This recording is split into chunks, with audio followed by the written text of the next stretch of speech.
Welcome in to the American League Division Series preview. How's it going, everybody? Will Tallant with you. Alongside me is Nick Palmer, two of your New York Yankees beat reporters. The Yankees, American League East champions in 2024, the second time in the last 3 seasons.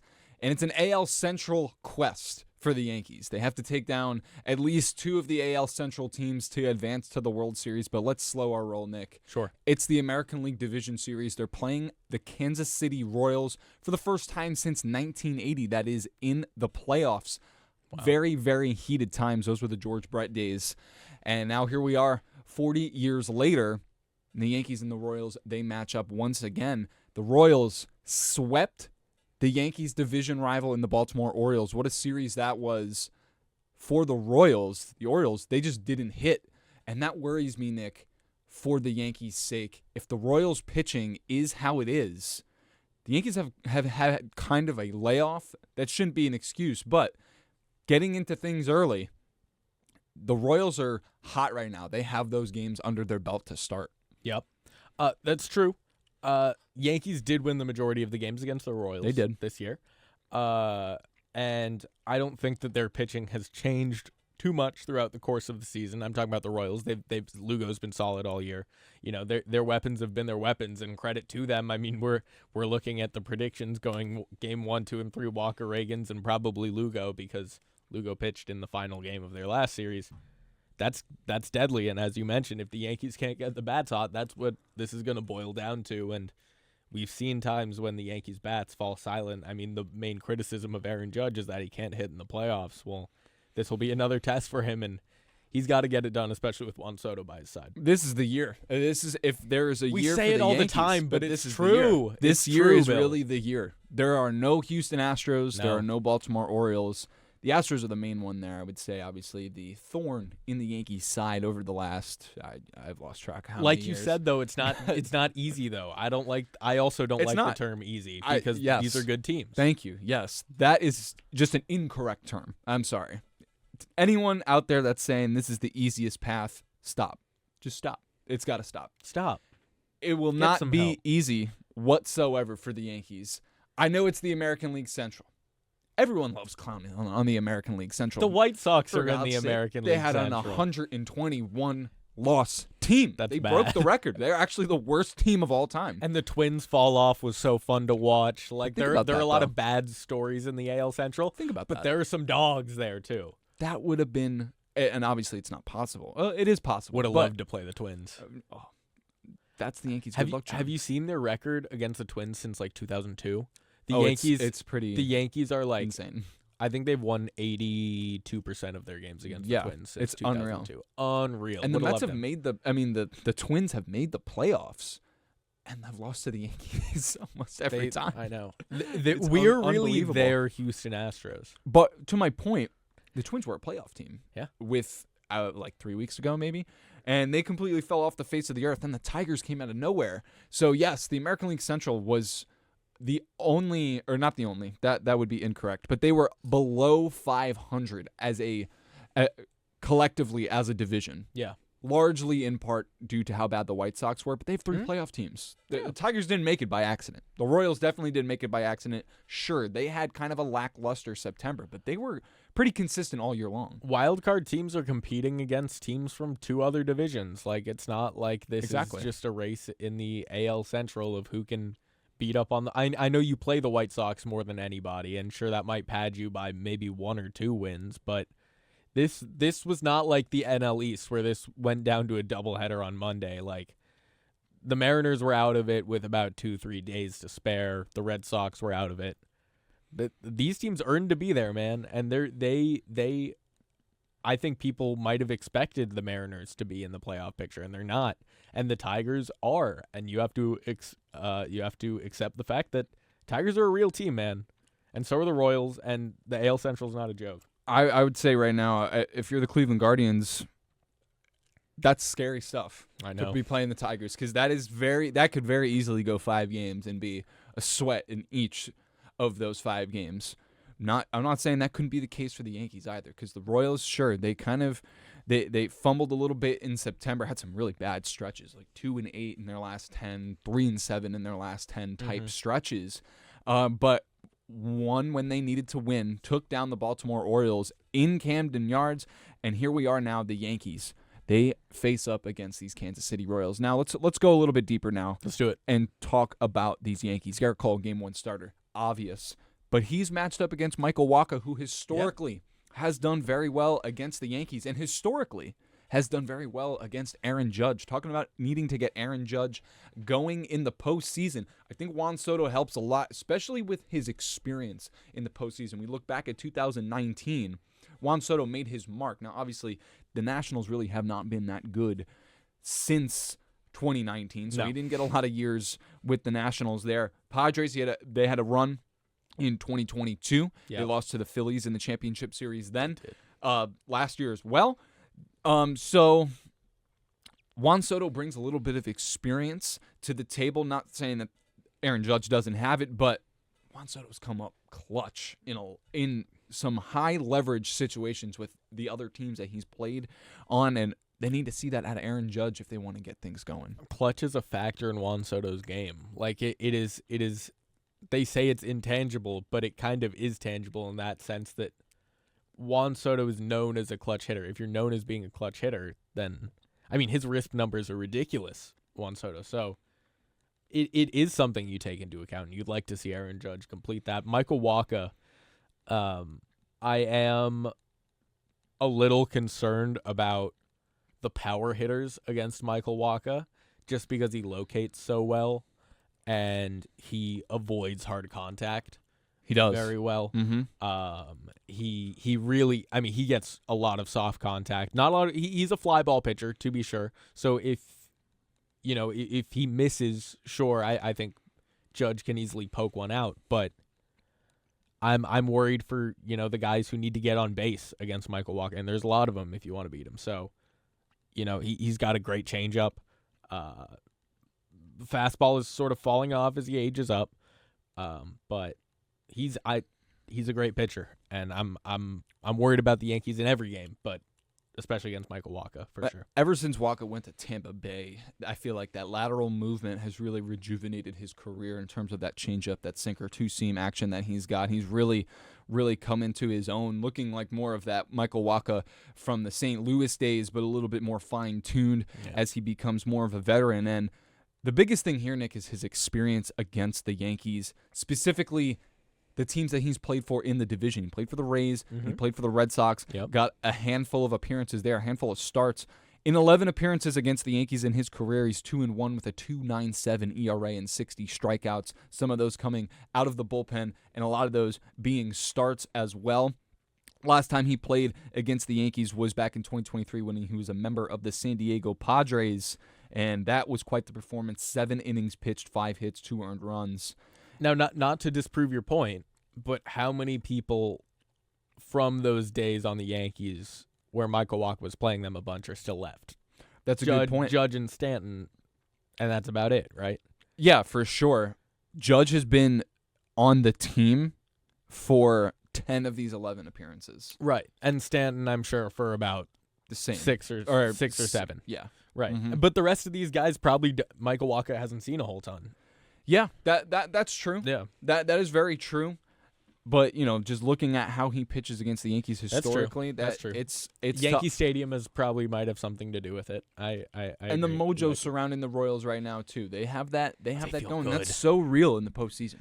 That is so real in the postseason. But let's go a little bit further in terms of this roster for the Yankees. Sure. The Alex Verdugo, Jason Dominguez question. It needs an answer. There have been hypotheticals. Mm-hmm. People have voiced their opinions pretty much since the West Coast trip in late September when they played the Mariners and the A's. Everyone wanted Jason Dominguez. You got Jason Dominguez, and now more people were on the Verdugo side, wanted Dominguez, whatever the case may be. Yep. There was a polarized opinion on who it should be. Alex Verdugo batted .280 over his last 25 games, give or take around there. Mm-hmm. And Jason Dominguez, the bat is not really the question for me. It's obviously the defense that looms with Jason Dominguez. Look. Alex Verdugo has that experience in the postseason as well. He's played on some very gritty ball clubs in the postseason. Experience like that really matters, Nick. I know it matters. does. I know it does. Can I make the case for Dominguez? Absolutely. First of all, the speed, such a factor on the base paths. The Yankees need speed. Okay, Dominguez is a big part of that. It can't keep just him on the roster. That start him? No, but I'm saying, you said the bat's not a question, right? You're going with Dominguez there. You're going with Verdugo. I'm going with Verdugo because overall for playoff experience. With the bat. His bat has been better. It's been better than Dominguez. I'm saying that if there are questions surrounding Dominguez's offense, I'm not really there. I don't have questions. I think the kid is going to hit. Yeah. And he's going to do what he needs to do. Like you said, with the speed factor. And none of these pitchers have seen Dominguez either. Very true. Very true. But the defense that matters so much more. I get he dropped like 2 fly balls. But he just doesn't look comfortable in left field. No, he started looking comfortable in the last series. He made some really challenging catches on the left field line. I think he's improving, and I think that the media definitely made a mountain out of a molehill with a couple dropped catches in left field. Okay. I mean, this is like when people were like, "Oh, remember like 2 months ago where we were like, we can't have Gleyber Torres playing second base anymore. We need Oswaldo Cabrera playing second base because Gleyber is such a liability that he's losing us ball games." Because that was in reaction to when he dropped like a pop line, missed a ground ball like 2 games in a row. And what do we have? We have Gleyber Torres playing second base every day, and no one's complaining anymore. Because I think it's a little bit of a knee-jerk recency bias reason there. And I he's think hitting though too. Torres has been hitting since the All-Star break. I know, but I'm just saying, like the defense was the reason that you wanted to bench him. So okay. Anyway, that I digress. Go Martian. Well, I think I'm staying with Verdugo. That's fine. I respect. I think both of them should have a spot on the roster, though. No doubt. 100%. No doubt. And that brings in Trent Grisham then. So what do you do with Trent Grisham? You leave him off. Have fun in Cancun, buddy. Do you leave him off the roster? Actually, though, probably. I guess he's the odd man out. What function does he serve besides being when they needed a lefty out? They don't need another lefty outfielder. They have Alex Verdugo. You had him for defense. Defense is a big, big thing in the postseason. It's always big, but in the postseason, what are you saying is like an eighth inning substitution? He'll probably come in for Giancarlo as a pinch runner, move him out into the outfield somewhere. I don't know. Okay. They have a lot of questions. How many guys can you have on your bench? Because Boone said he hasn't even decided how many pitchers he's going to go with. Between 11 and 12. Yes. So he says he hasn't decided. So that could be the Trent Grisham difference between him being on the team and him being off the team. So you would have 5 on the bench instead of 4. Yeah. Well, if you want Trent Grisham on your team. And I think if you're Boone, you go with the pitching there because the bullpen is already pretty thin as it is. It's been thin all season long. I know. So right now, this is the projected roster for the Yankees, and this is Walk me through it, Bill Todd. This is one thing I wanted to bring up with you too. I'll go through the whole roster. You may think differently than me on this, and I'm all for it. Go ahead. Let's look at the projected lineup. I'll go lineup, bench, rotation, bullpen. Is this your like? No, this is the potential roster. Okay. With let's see, 1, 2, 3, 4, 5, 6, 7, 8, with 12 pitchers. Okay. Torres batting leadoff and playing second base. Soto in right field in the 2-hole. Judge center field. Wells catching. Stanton DH. He'll bat 5th. Chisholm at third base batting 6th. Dominguez starting in left field batting 7th. Love it. Oswaldo Cabrera. Got to get it. Got to talk about Cabrera here in just a little bit. Fantastic. But playing first base, I love it. Excellent. He'll bat 8th. Volpe 9th at shortstop. Trevino, Rice, Birdie, Verdugo, Grisham on the bench. That's 5 guys. That's a lot of guys. Those are 3 lefties. You need Birdie for speed, though. 100%. And defense. I like his defense. You need Trevino on there, he's obviously. An excellent third baseman, yeah. I'm a little indifferent on Rice right now. I'm a little indifferent.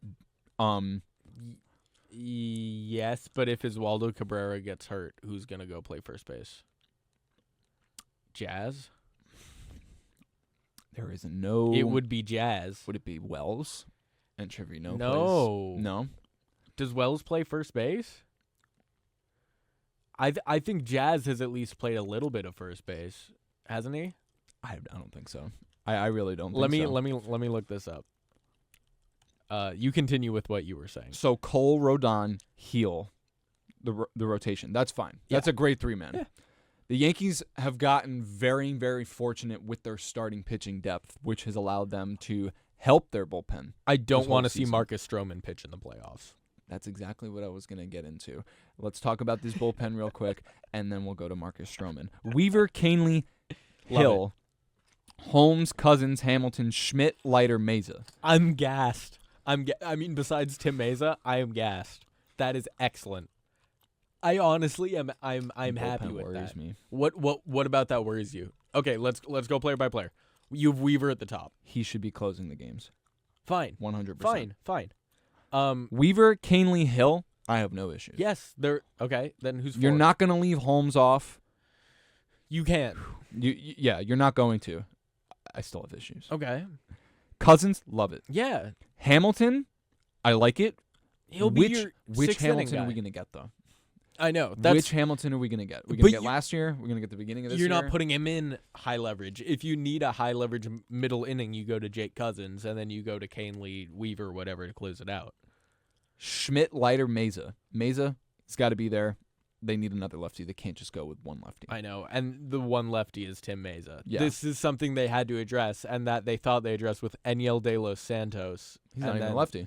And he's not on the team anymore. No, he's not. Oh, you're right. He's a righty. Yeah, but who is the lefty? It's Tim Hill. Tim Hill, Caleb Ferguson. Sorry, I meant Caleb Ferguson. They had options. The two left-handed relief options that they have now, that was not the plan to start the year. Schmidt, love it. Leiter. Is he's off? He's on. He's on. Right. In this makeup right here. That's fine. This is also Max Manus, by the way. Okay. I'm still trying to find the actual roster. Anyway. Yeah. Leiter is what concerns me. He'll be pitching in blowouts, though. I want Stroman there, though. Oh. Here's my reason. The Yankees have this starting pitching depth. Now, obviously, it's been hindered a little bit with Nestor Cortez going down. Would have loved Nestor as a bullpen option. Me too. If they make it to the championship series, that will really, really help this bullpen out entirely. Yeah. The reason I want Stroman there, though, is because the Yankees are going to have 3 guys who have started a lot of games this year and not start in the rotation for the postseason. But think of this. Heel goes 5 innings. Maybe they get a big 7-8 inning start out of him. Who knows? But this is a guy that throws a lot of pitches. We know that. Yeah. He throws a lot of different pitches in a start. I would love to see a Nestor Cortez, a Clark Schmidt, a Marcus Stroman, if they have the lead. They would need to be up by 3-4 runs. That's what I'm talking about, though. And then does it really matter if you're putting in? I guess you want Stroman there because he can eat up innings in a way that Leiter can't. I think it really matters because if Stroman goes 3 innings and gets you to the 9th inning, and then you use Cousins or Hamilton for 3 outs, they're good for the next day. You lose Schmidt, Stroman, Cortez, but you now have Weaver, Canely, Hill, Holmes, Schmidt, Meza. And then whoever's left. You're right. The Yankees' starting pitching depth is what will help them advance in this postseason if it is managed correctly. You're right. And that's the reason I think I'm going to your side now, and they need to carry both Schmidt and Stroman because they will serve 2 sides of the same purpose where they're going to eat up innings. But you want Schmidt to eat up innings when you're in like a 1-2 run ball game. Right. Whereas you want Marcus Stroman if you're beating the crap out of the whatever Michael Wacha, please, and then I would be fine if it was a 3-run lead and Stroman came in. Yeah, I know he gives up home runs. It'll be a solo shot. Well, it hasn't been recently, but Marcus Stroman is also another one with experience. I think he will have that edge in the postseason. I do. I really do. Okay. All right. I know he hasn't looked great down the stretch, but I think that is totally a guy that you need on this roster. Okay. 100%. 100%. A lot of questions looming for the New York Yankees. Let's talk about Oswaldo Cabrera, though.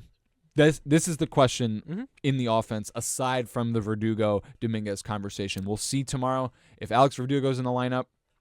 If Jason Dominguez is in the lineup, you roll with whomever.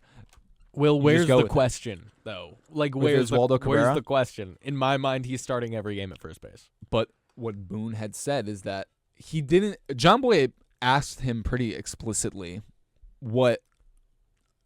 pleading his case about Oswaldo Cabrera. Yeah. And Boone didn't really fully answer it. Yeah. He just highlighted the flexibility that Cabrera provides. He didn't go out and say, yes, he is the starting first baseman on this roster. I think it needs to happen. I don't really want to see Ben Rice there. I think Ben Rice is a solid bench piece to have because Anthony Rizzo is out. But Oswaldo Cabrera needs to be in the starting lineup. Yeah. 100% game one. Oswaldo Cabrera has a higher batting average than Ben Rice from both sides of the plate. And against both lefties and righties. So keep that in mind. There's no reason not to. And Ben Rice, I'm sorry, love Ben Rice. Really nice guy. He's terrible at first base. He's not a good first baseman. He's a catcher. That's why. I know. Which is why I would love to see him as soon as we depart with, oh, wait, no, he's a lefty. You don't want to run two lefties as catchers. Like, I was going to say as soon as we part ways with Jose Trevino that you run Wells Rice, but you can't run two lefties as your catchers, can you? I would go against it. Yeah. I think if you having a righty and a lefty there that's really nice to have because that doesn't always happen, having a left-handed hitting catcher that can hit in the 4-hole like that. I know. That does not always happen. But you don't really want two of them. Right. Anyway, point being, Oswaldo, I think, Andy's faster than him too. There's literally, he has him beat by every metric except by the possibility of running into a 450-foot home run, which Ben Rice can do. He can. Three times in one game. He totally can. I just think that Oswaldo Cabrera needs to be getting every single start possible in this postseason, especially with the absence of Anthony Rizzo. I don't know if we're going to see Anthony Rizzo at all. Think we will.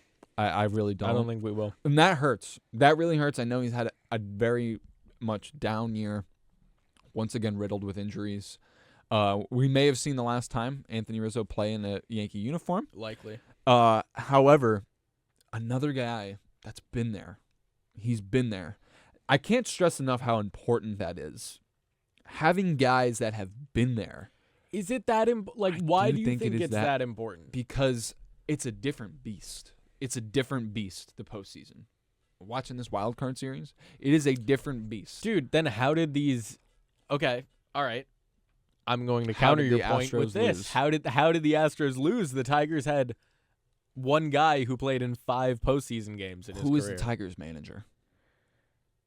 Well, okay, but no, that doesn't matter, though. Oh, it does, though.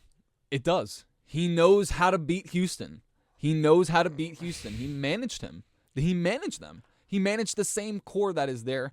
I'm not discrediting the players whatsoever. They have been exceptional, and obviously the reason that they won so many games, AJ Hinch is not playing. It's not AJ Hinch though. Like it's not solely AJ Hinch. I think AJ Hinch has a big part of it though. He's an excellent manager. He is an excellent manager. That definitely plays. That has a lot of value, actually. I think playoff experience is overrated. That's my hot take of the day. Okay. I don't think it's invaluable.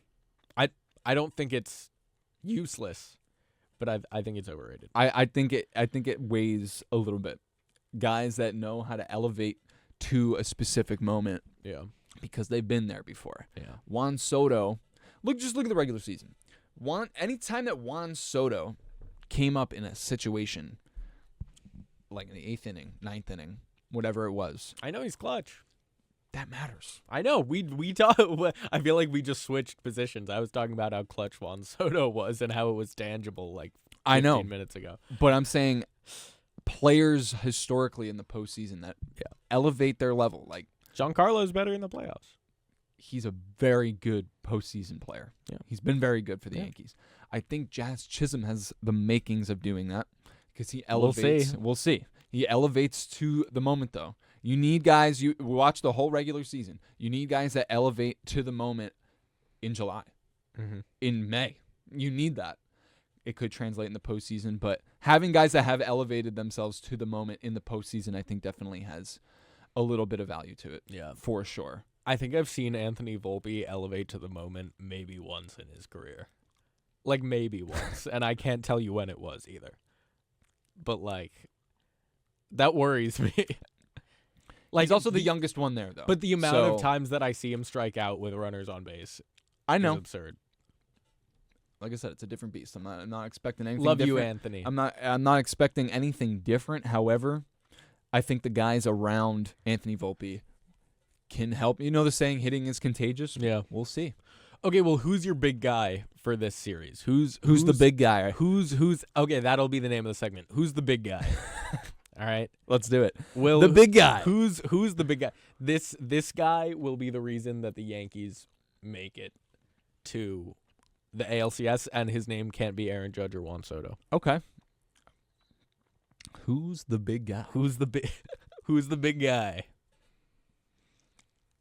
I think it's Gleyber Torres. Gleyber Torres is the big guy? I think Gleyber Torres is the big guy. Okay. Why is he the big guy? Because leading off, Gleyber Torres, if he stays hot, John Boy did a cool segment on it. Go out with a bang. Once again, another player that I don't think is going to play for the Yankees. Again, Gleyber Torres, this could be it. With us since 2018? 2017? Yeah. 2018? I want to say maybe 16, 17 in the organization. Debuted in 18, though, for sure. So he's going to be a free agent. Probably not going to re-sign him. Jazz is going to play second base. I think Torres is your big guy. If you can get on base early and often for Soto and Judge, right there. Having even Juan if they Soto walk there, them, then you got bases juice, nobody out. Yeah, so I think the big guy here is Gleyber Torres for sure. He sets the tone. He's been setting the tone. He needs to continue to play solid baseball in that one spot, and if you can get going from the top and not get going from just from Soto and Judge, I think it starts with Gleyber Torres. It starts right at the top. I like it. Who's yours? Who's your big guy? This is I like my big guy. I think this is a creative one, but an important one. Carlos Rodon is my big guy. I like it. Because if you get a good start out of Cole, and then... Oh, my God. If you get 11K Rodon again, who goes 8 innings efficiently. Yep. Nonetheless, if you get that twice in like a game 5. Yep. I mean, all you need to do is scratch across 1 or 2 runs, and you have that game pretty much. Yep. He's looked so good in the second half of the season. People don't give him enough credit for just how good his mechanics are and how well he pitches, and also his stuff. Plus, have you looked at his FanGraphs page? It is filthy. The numbers on there are so gross. Go to his Baseball Savant, a sea of red. It's like a bloodbath. It's amazing. This guy's fastball has so much movement, and Stuff Plus, which is my favorite stat, which it basically determines, like, it compares how filthy your breaking stuff is based off of your fastball. So, like, how different the two are coming out of your hand, which fools batters pretty much. It's like the ultimate stat for, like, figuring out how filthy a pitcher is. His is, like, I think he's top 5 in the league for starting pitchers, which is amazing. So if you can just get him to dice up Bobby Witt Jr. and Salvi Perez, the rest of this Royals lineup really isn't. Watch me say that, and then Pasquantino is going to hit like 4 home runs or something.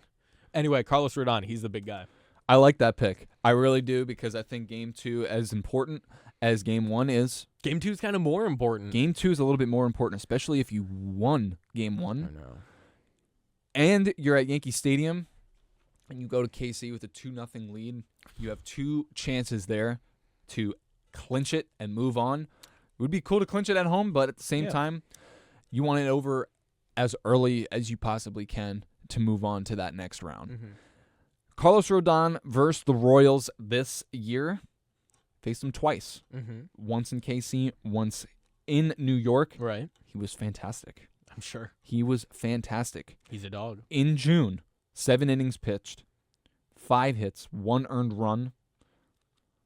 Where are the Ks? Why are the Ks not showing up? He had too many. They were incalculable. It might be that.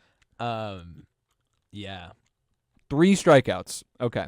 But Interesting. then 9 strikeouts Yeah, that's what when he they does. came to New York. In 6 innings, he gave up 4 runs, 2 earned, though. So, man, I really like that, though. I Yeah. really like that 100%. It goes back to James Paxton. James Paxton. Not because they're lefties or anything, just because of his second game start against the Twins in 2019 led to the Yankees sweeping the Twins. Right. He struggled in the first inning. The Yankees ended up winning that game, though. He gave them a very solid game 2. If you have a very solid game 2 pitcher, and this is what the Yankees paid Carlos Rodon to be. Yeah. That second ace, so to say. Sure, he hasn't really been an ace, but He's getting there. he's been a very good game 2 type of pitcher. And then you have Luis Gil, who's probably going to win the Rookie of the Year for the American League in Game 3. And I would have been fine with him as a Game 2 pitcher. Me too. 100%. And I like him even more as a Game 3 pitcher. Yeah. Yeah. I think his stuff plays really well. It gives you 3 different looks. That said, well. I think he can instantly lose you a game if he's not on. Luis Gil. If he he- starts walking everybody in the first inning, yeah. Mm-hmm. I say you get Clark hot in the first inning and you Yeah. say go out there and do it. clean up his mess because at least you know what you're going to get every time out with Right. Clark. So, Rodon, Reagan's Game 2. Reagan's also pretty solid against the Yankees. Pitched pretty well Yeah. back in early September against them. Had a solid season as well. And then Gil or Schmidt, haven't announced yet. It's probably going to be Gil against Seth Lugo. The Yankees do not have an easy matchup whatsoever against these Kansas City Royals. That bullpen also is very solid. I want to talk about the Royals for just a second, though. A little bit off of the Yankees. Who's your scary guy? From the Royals? Yeah. My scary guy is Salvador Perez. I sent this to you guys yesterday in the Yankees beat reporter group chat. Against the Yankees this year, he's hitting .429 with 5 ribbies. I sound like Michael K. there saying ribbies. Yeah, he's filthy, and obviously Bobby Witt Jr. is Bobby Witt Jr. And Pasquantino's good. Yeah, I'm not gonna pick Bobby Witt Jr. That's just kind of a given. Mhm. He's gonna finish second in MVP voting this year. He had a phenomenal season. If I'm scared of anybody on the Royals, it's gonna be one of these 3 starting pitchers. Yeah. I don't know if I can put my finger on it. Probably Seth Lugo if I were to give you an answer. Even worse, it can be all 3. It could be all 3. Which is if the the Yankees, scary 'cause part. this is the biggest question. This is why it is not easy by any means whatsoever. If the Yankees do not hit, they are going to lose this series. And the Royals pitching has those makings of shutting down a lineup like the Yankees. I know. I don't think it'll be the layoff whatsoever. That cannot be an excuse. That would have been the nice thing of playing the Orioles, too, is that their starting pitching is not what the Royals' starting pitching is. Yes, exactly. It's Corbin Burns, and then outside that, what are you Gray really Rod's gonna hurt. get? Yeah. You know, Zach Eflin, he didn't look bad whatsoever against the Royals. One game, he was fine. He was fine. Yeah. You know, but I would say it's going to be Seth Lugo or any one of those 3 starting pitchers right off the bat. I'm worried. Waka, Reagans, Lugo, you could pick any 3 of them, and I think, I'd be like, yep. Because no one in the lineup outside of Salvi and Bobby Witt, but that is to be expected. That's why they're in this lineup. Yeah. And leading the charge, that is. No one in the lineup really scares me like that. They don't jump off the page, but their grit jumps off the page in me. Mm-hmm. The AL Central is really, really gritty here. Yep. The Gritty Tigers. The Gritty Tigers. The Gritty Tigers. No slack on the Guardians whatsoever. The Yankees, I believe it was 12-4 against the American League Central. These 3 teams, that is. 12-4 against these 3 teams. Yeah, this because we were season, too busy losing to the Chicago White Sox. by 10 runs. And gave up 12, 13 against them. Crazy. I think I Yankees watched gave up the the most whole runs thing, against the too. White Sox. Yeah, I watched the whole thing. it was brutal. Because it was just funny at that point. Like, Oh, yeah. I was like, wow. Oh yeah, Because it's great. the team was not doing well either going into that series. Mhm. They were like stumbling going into the White Sox series. And Yes. then they said, we need to sweep the White Sox. It took And then 2 or they 3. just lay a goose egg. It That was first hilarious. game was brutal though. Yeah. Terrible. Sorry. But we're not lamenting losses to the White Sox. We've got playoffs to look forward to. Number 1 seed in the American League at the end of the day. Yeah. That's what we're looking at. Number 1 seed in the American League. Did it feel earned this year? To me, it 100%. 100%. Tell me why it's not. It didn't feel dominant this year. That 94 is all they needed, though. I know 94 is all they needed. But I'm saying it felt like best record in the AL should mean some sort of dominance achieved over the league, and the whole year did not feel like that at all. The AL's generally so much weaker than the National League this year. Like 100%. It is so much weaker. Are we saying that now just in retrospect, though, of the Orioles' collapse and... No. Look at the final standings. The National League wild card and division winners all have more wins than the division winners, and the Yankees only needed 94 wins to be the best team in the American League this year. Cleveland had 92, I think it was. 92 wins, and then the Astros had 88, and they won the division. So... Tigers, the Orioles won 90-something. Yeah. 91, I think it was. Tigers won 86. Royals won 86, 85, whatever it was. That's all they needed to get in. It was the first time since 2014 that no team won 100 games. Yeah. Yep. So there you go. Still, the National League is a lot stronger this year, in my opinion. So I do think it was earned 100%. It wasn't dominant. That's what I meant more by that. Yeah. It was definitely not dominant. The first 2 months were dominant. Yeah. If we see those Yankees... We haven't seen them since then, but those Yankees don't exist anymore. It's a different team. It was after the April. deadline. It was April and May, and then the first week of June, and then after that, it was over. Yeah, it was a different team. Man. Yeah, that's when that was domination. That's when we were winning without Aaron Judge hitting, and everyone was like, "Oh, just wait till Judge starts hitting, and then we'll be formidable." And then Judge starts hitting, but then everyone else turns to complete garbage, and then it was rough. It was rough. It definitely wasn't dominant, but it was enough to get the job done, and they got it done. And this is my big thing when we get to this time of year, especially if the Yankees are in it. The best way, and it's always unpredictable. You can predict all you want. It's always unpredictable. It's baseball season. Yeah. You know what I mean? So it's baseball season. The biggest note, I would say, in terms of seeing if the Yankees have a shot here. They obviously do because they're in. How do they match up against every team that's on their side of the bracket? I'm not worried about the National League yet. Fine. We have not gotten to the National League. Let's not even focus on that whatsoever. No point. If they make it that far, then we can have that conversation. Not dominant, but they're better than every team that's left. I know we are talking about Waka and Reagans and Lugo. That's a scary 3. I agree. It can get scarier if the Yankees make it scarier, for sure. The Yankees match up well against all 3 other teams that are remaining on the AL side of the bracket. That doesn't make it easy. It's going to be hard. They match up better than they've matched up against any possible potential opponent over the last 8 years of playoffs. Won't be easy, though. It will not be easy. It won't. I'm not saying it's going to be easy, but the Yankees played like that this year in the beginning. They showed us that they were that dominant team. They obviously had a brutal 6-week, 7-week stretch, whatever it was. Yeah. They came back out of the All-Star break. They were good. Then they sputtered a little bit. Then they were really good again. And the last 2 series were the last 2 series of the season. September was a very solid month for the Yankees, though, overall. Yeah. That's where I stand with them.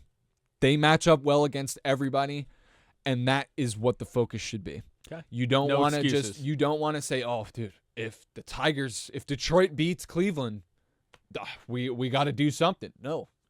If Cleveland beats Detroit, you got to do something. Yeah. If Detroit beats Cleveland, you got to do something. Yep. The Yankees got to beat Kansas City first.